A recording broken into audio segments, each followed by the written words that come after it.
Student, आज हम पढ़ेंगे पद परिचय से संबंधित कुछ प्रश्न और उनके उत्तर, जो एमसीक्यू टाइप के प्रश्न हैं। जैसे देखिए, प्रश्न नंबर 1 दिया गया है, वाक्य में प्रयुक्त शब्द कहलाता है, क्या कहलाता है? पद, अव्यय, समास या फिर प्रत्यय, क्या कहलाता है? तो वाक्य में प्रयुक्त शब्द कहलाता है, आपका ऑप्शन नंबर फर्स्ट इसका सही हो जाएगा, ये पद कहलाता है। दूसरा देख लेते हैं, वाक्य में स्थित व्याकरणिक परिचय कहलाता है, वाक्य में स्थित व्याकरणिक परिचय कहलाता है, क्या कहलाता है? पदबंध, पद समूह, पद परिचय या पद स्थिति, कौन सा कहलाता है? तो ये कहलाता है पद परिचय, जिसको हम लोग आज पढ़ रहे हैं, पद परिचय। आप लोग इसको देखिएगा और कमेंट करिए, जो ऑप्शन सही लगे आप उसको कमेंट कर सकते हैं, नंबर डाल के और का खा डाल के, जैसे दूसरे का ग, इस तरह से आप उसमें कमेंट कर सकते हैं। तो आइए अगला प्रश्न देखते हैं। हिंदी में पदों की संख्या है, हिंदी में कितने पद हैं? 4 हैं, 8 हैं, 6 हैं, 7 हैं, कितने पद हैं? तो हिंदी में पदों की संख्या है 8, यह आपका सही है। आगे, संज्ञा पदों के परिचय में बताया जाता है। अब क्या क्या बताया जाता है, इसको ध्यान से जरा देखिएगा। संज्ञा पदों के परिचय में बताया जाता है, जब किसी संज्ञा का परिचय, पद परिचय पूछा जाएगा तो उसमें क्या क्या हम बताएंगे, उसको ध्यान से देखिए। क्या बताएंगे?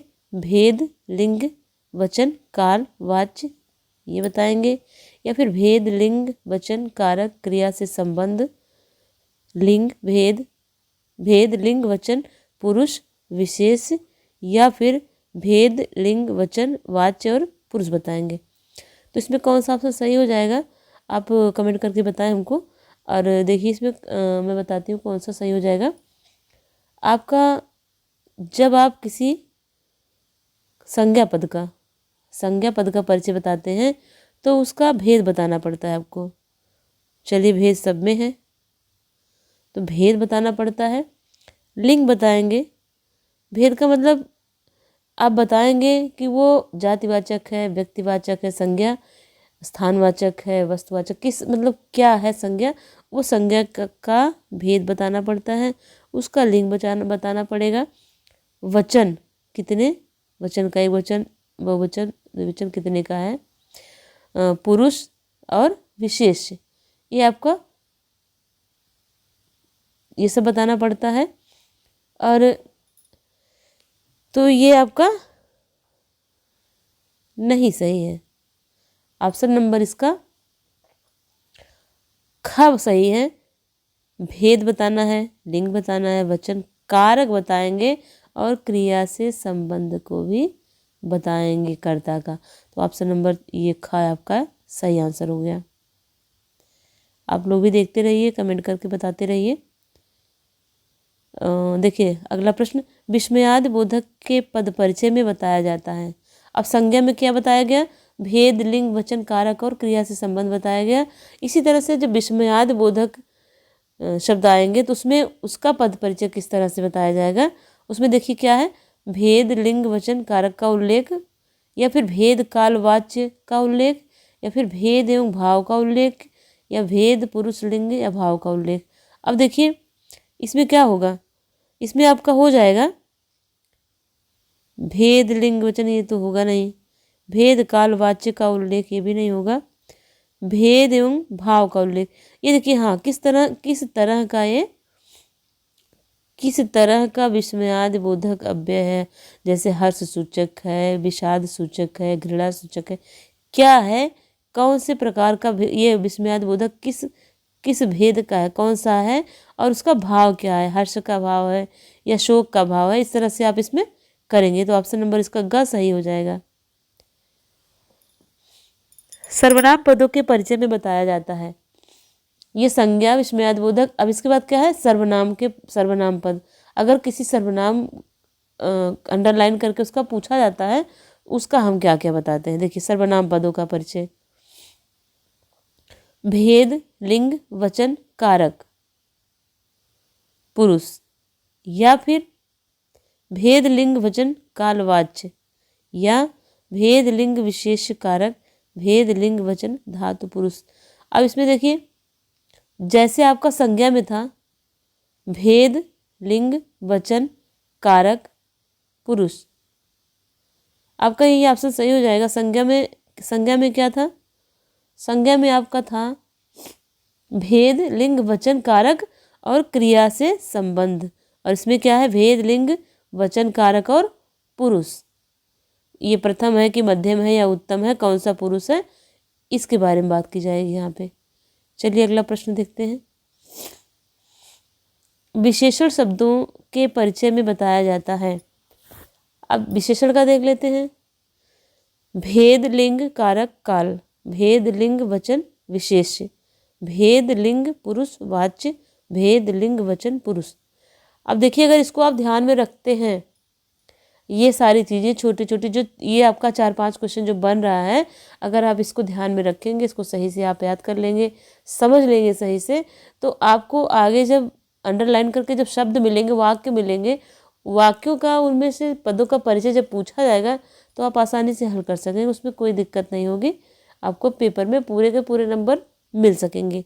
तो आप ध्यान से देखिए, विशेषण में क्या करना है, विशेषण का कौन सा भेद है आपको ये जानना है, किस लिंग का है ये जानना है, वचन और विशेष जानना है। तो ये कौन सा ऑप्शन इसका सही है? ऑप्शन का नहीं सही है, ऑप्शन नंबर इसका खा, ये खा सही है इसका। देखिए, क्रियापदों के परिचय में बताया जाता है, क्या बताया जाता है? भेद लिंग वचन कारक या फिर भेद लिंग वचन पुरुष विशेष्य या फिर भेद लिंग वचन पुरुष धातु काल वाच्य या फिर क्या है? भेद लिंग वचन कारक विशेष। अब इसको देखते हैं, इसमें क्या क्या जाना। क्रियापद, क्रिया जब क्रियापद होता है तो उसमें क्या क्या हम देखेंगे? क्रिया का भेद देखेंगे, कौन सी क्रिया है, सकर्मक है पर अकर्मक है, उसका लिंग देखेंगे, वचन देखेंगे, पुरुष देखेंगे, धातु देखेंगे, काल देखेंगे और वाच्य देखेंगे। ये सारी चीज़ें इसके अंतर्गत देखी जाती हैं। तो इसका ऑप्शन नंबर आपका थर्ड ये ग, ये ऑप्शन आपका सही हो जाता है। आप लोग भी कमेंट करते रहिए। ओके, यह साइकिल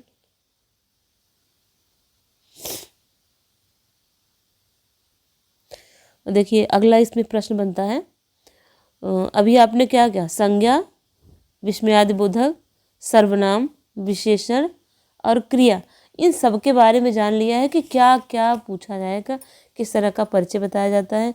तो आप इसको ध्यान में रखते हुए, अब आता है नंबर क्या? वाक्य का। वाक्य में जो अंडरलाइन किया गया है शब्द, उस रेखांकित का हम पद परिचय बताएंगे। इसमें जो है रेखांकित नहीं किया गया है, तो रेखांकित आइए कर लेते हैं। इसमें रेखांकित करना है यह को रेखांकित करेंगे। यह साइकिल किसकी है? वाक्य में रेखांकित पद का परिचय है। अब यह जो है रेखांकित है, यह के लिए कौन सा सही हो जाएगा? पहले तो क्या है? विशेषण है। कैसा विशेषण है? सार्वनामिक विशेषण है। सार्वनामिक विशेषण हो गया। देखिए किस ऑप्शन में आता है उसको हम टिक करते चलेंगे। सार्वनामिक विशेषण हो गया। और यह साइकिल एक वचन है, और साइकिल क्या है? स्त्रीलिंग है, तो ये भी सही हो गया आपका। और साइकिल विशेष्य ये, तो ऑप्शन नंबर ख यही आपका इसमें सही है। यह के लिए क्या प्रयोग में आ गया? सार्वनामिक विशेषण, एक वचन, स्त्रीलिंग, साइकिल का विशेष्य। अब अगला देखते हैं। वह पुस्तक पढ़ता है, रेखांकित पद का परिचय है। वह पुस्तक पढ़ता है, इसमें अंडरलाइन शब्द है आपका वह पुस्तक पढ़ता है। वह क्या है? पुरुषवाचक सर्वनाम है। देखिए वह क्या है? पुरुषवाचक सर्वनाम, पुल्लिंग, एक वचन, कर्ता कारक। किसमें है? पुरुषवाचक सर्वनाम। देखिए, पुरुषवाचक सर्वनाम पुल्लिंग, एक सेकेंड, आपका ऑप्शन नंबर ये, इसमें आपका जो है वह पुस्तक पढ़ता है, वह को हमने किया था अंडरलाइन, वह है रेखांकित, और इसका जो है हमको बताना होगा। तो जिसमें है पुरुषवाचक सर्वनाम और वह क्या है? पुल्लिंग है, एक वचन है, पढ़ता है मतलब पुल्लिंग है, और कौन एक पढ़ता है इसलिए एक वचन है, और पढ़ने का कार्य कौन कर रहा है? वह कर रहा है, इसलिए ये करता है। तो ऑप्शन नंबर ख इसका सही हो जाएगा आपका। इसके बाद आप देखिए दूसरा, बाल गोविंद भगत का समूचा शरीर कीचड़ में लिथड़े अपने खेतों में धान रोप रहे। कीचड़ के में लिथड़े अपने खेत में धान रोप रहे हैं। इसका रेखांकित पद का परिचय है। अब रेखांकित क्या है इसमें? इसमें रेखांकित आपका है बाल गोविंद भगत। तो बाल गोविंद भगत जो है क्या है? एक संज्ञा है। तो देखते हैं कौन सी संज्ञा है। बाल गोविंद भगत जो है उनका नाम है। नाम जब आता है किसी व्यक्ति का तो क्या हो जाएगा? वो व्यक्तिवाचक संज्ञा हो जाएगी, क्योंकि बाल गोविंद भगत जो है एक पुरुष है तो पुल्लिंग हो जाएंगे, और बाल गोविंद भगत के लिए बात की गई है अकेले के लिए, तो एक वचन भी हो जाएगा। और कार्य कौन कर रहा है? बाल गोविंद भगत कर रहे हैं। तो इसमें कौन सा सही हो जाएगा आपका? व्यक्तिवाचक संज्ञा पुल्लिंग, एक वचन, कर्ता कारक। ये ऑप्शन नंबर का इसका सही हो जाएगा। देखिए, आजकल हमारा देश प्रगति के मार्ग पर बढ़ रहा है। आजकल को अंडरलाइन करते हैं यहाँ पे। आजकल, आजकल क्या है? ये है आपका क्रिया विशेषण। क्रिया विशेषण कालवाचक, बढ़ रहा है क्रिया का विशेषण, या फिर क्रिया विशेषण स्थानवाचक, बढ़ रहा है क्रिया का विशेषण। आप लोग भी पढ़ते रहिए और ध्यान से देखें और कमेंट करें कि समझ में आया कि नहीं। आप इसमें से आंसर बता सकते हैं। क्रिया विशेषण रीतिवाचक, बढ़ रहा है क्रिया का विशेषण, या फिर क्रिया विशेषण परिमाणवाचक, बढ़ रहा क्रिया का विशेषण। तो आइए देखते हैं इसमें। आजकल को हमने अंडरलाइन किया था, तो आजकल हमारा देश प्रगति के मार्ग पर बढ़ रहा है, तो ये क्रिया विशेषण है और कालवाचक है, और बढ़ रहा क्रिया का विशेषण है। तो यही ऑप्शन नंबर इसका पहला ही सही हो जाएगा। देखिए, मुझे शांति से काम करने दो, रेखांकित पद का परिचय है। मुझे शांति से काम करने दो। अब इसमें अंडरलाइन हम करते हैं शांति को। शांति, एक सेकेंड, शांति को अंडरलाइन कर लेते हैं। शांति क्या है? शांति एक भाववाचक संज्ञा है। अब देखिए, सबसे पहले शांति क्या है? भाव संज्ञा है। संज्ञा में शांति का भाव होना चाहिए, तो भाववाचक संज्ञा है। तो देखिए, पहले में भाववाचक है, जातिवाचक, व्यक्तिवाचक और सर्वनाम दिया गया, तो पहला ही ऑप्शन में हम इसको इसमें पा जाते हैं भाववाचक, जिसमें होगा वही ऑप्शन सही हो जाएगा। भाववाचक हो गया। इसके बाद है स्त्रीलिंग है, इसमें भी है, और एक वचन काम करने दो, मुझे मतलब एक लोग के लिए बात की गई है, तो एक वचन। और कैसे काम करना? शांति से।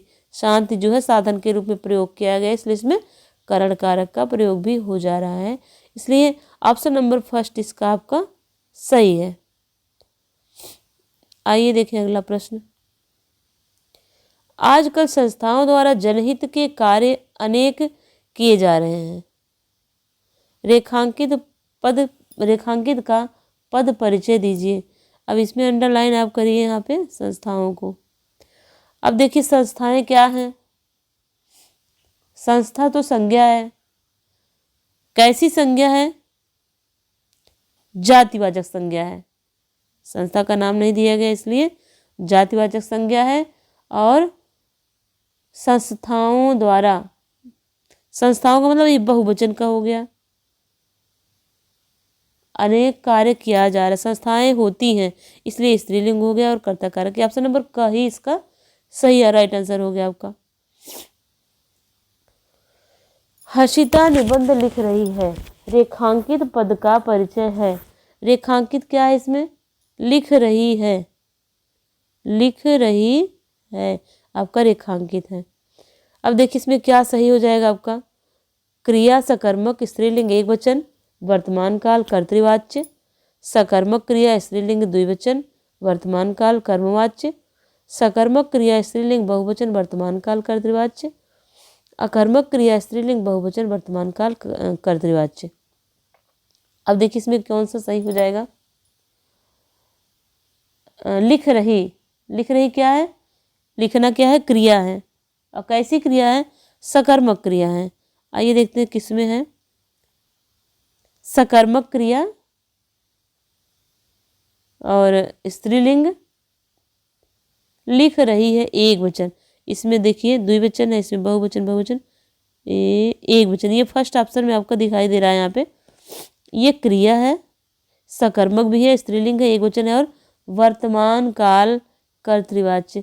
वर्तमान काल की क्रिया मतलब कि लिख रही है, इसलिए ऑप्शन आपका का सही हो जाएगा। तो आप लोग पढ़ते रहिए ध्यान से, कमेंट भी करिए, पूरा वीडियो देखिए जिससे आपको इससे फ़ायदा मिल सके। तो कब्रिस्तान की भूमि को लेकर छोटे मोटे तनाव होते हैं। एक ऐसे ही अवसर पर मुझे पंचायत में हाजिर होना पड़ा। अब इसमें आप कब्रिस्तान को अंडरलाइन कर लीजिए, ये देखिए कब्रिस्तान। इसके बाद देखिए कौन सा सही हो जाएगा। कब्रिस्तान क्या है सबसे पहले तो हम जान लेते हैं। कब्रिस्तान तो संज्ञा है, और कैसी संज्ञा है? व्यक्तिवाचक संज्ञा है। तो किसमें व्यक्तिवाचक है? द्रव्यवाचक, वस्तुवाचक, जातिवाचक और व्यक्तिवाचक। आपका ये संज्ञा और व्यक्तिवाचक दो चीज़ें मिल गई यहाँ पे। इसके बाद पुल्लिंग है, एक वचन है और संबंध कारक है। तो ऑप्शन नंबर का इसका सही हो जाएगा। हम तुम तो इतना भी नहीं जानते कि कुटुंब का पालन कैसे किया जाता है। रेखांकित पद का परिचय है। क्वेश्चन नंबर 17 आ गया, इसको देखते हैं। इसमें भी को अंडरलाइन करते हैं। भी, एक सेकेंड, ये रहा भी। भी क्या है? अव्यय है, संबंध बोधक या फिर समुच्चय बोधक अव्यय। अव्यय है, निपात है या फिर अव्यय है, क्रिया विशेषण है। देखिए इसमें अव्यय, चारों में अव्यय दिया गया है, तो अव्यय तो ये है। इसके बाद ये कौन सा काम कर रहा है? इतना भी नहीं जानते। निपात मतलब किसी बात पे जोर देकर कहा जा रहा है कि इतना भी नहीं जानते, तो निपात का कार्य कर रहा है ये। तो इसमें क्या हो जाएगा? अव्यय और निपात है। ऑप्शन नंबर ग इसका सही हो जाएगा। इसके बाद वह तुम्हारी पुस्तकें मैंने अलमारी में रख दी हैं। तुम्हारी पुस्तकें, तुम्हारी को अंडरलाइन करेंगे यहाँ पे। अब देखिए क्या है तुम्हारी? सर्वनामिक विशेषण स्त्रीलिंग बहुवचन पुस्तकें विशेष, या पुरुषवाचक सर्वनाम स्त्रीलिंग बहुवचन कर्ता कारक, या फिर निजवाचक सर्वनाम पुल्लिंग, ये गलत छप गया है, बहुवचन कर्ता कारक, गुणवाचक विशेषण पुल्लिंग बहुवचन कर्ता कारक। अब देखिए इसमें कौन सा सबसे पहले हो जाएगा? हमने अंडरलाइन क्या किया था? तुम्हारी। तुम्हारी क्या है? विशेषण है। कैसा विशेषण है? सार्वनामिक विशेषण है, और स्त्रीलिंग है तुम्हारी, स्त्रीलिंग है, और पुस्तकें रख दी हैं, तो पुस्तकें क्या है? विशेष्य है, और ये है बहुवचन। तो आपका ऑप्शन नंबर का ही इसका सही आंसर है। आज विज्ञान व परमाणु युग में सबसे नाजुक प्रश्न शांति ही है। अब इसमें हम अंडरलाइन करते हैं शांति को। शांति देखते हैं कौन सा सही होगा। जातिवाचक संज्ञा स्त्रीलिंग एक वचन कर्ता कारक।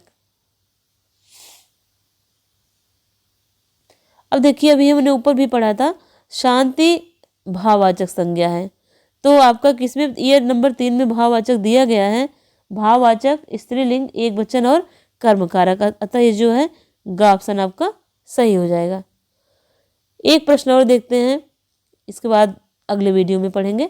तो एक प्रश्न कौन सा, सुभाष पालेकर ने प्राकृतिक खेती की जानकारी अपनी पुस्तकों में दी है, रेखांकित का पद परिचय कीजिए। अब रेखांकित कौन शब्द है, दी है, ये दी है को अंडरलाइन करते हैं, रेखांकित शब्द यही है। अब इसका देखते हैं क्या है, दी है तो एक क्रिया है। अब क्रिया में क्या क्या बताया गया था आपको, जो जो देखना था उसको आप देखेंगे। क्रिया के लिए हमने बताया था, क्रिया के लिए बताया गया था कि उसका भेद देखेंगे, लिंग देखेंगे, वचन, पुरुष, धातु और धातुकाल और वाच्य देखेंगे। तो कौन से में आ रहा है इसको देख लेते हैं। देखिए सबसे पहले क्रिया है, सकर्मक क्रिया है, एक वचन है, स्त्रीलिंग है, भूतकाल है और कर्तृवाच्य है। तो ऑप्शन नंबर फर्स्ट इसका सही हो जाएगा, यही आपका सही है। तो बस आज के लिए इतना ही, मिलते हैं अगले वीडियो में। तब तक के लिए धन्यवाद, पढ़ते रहिए।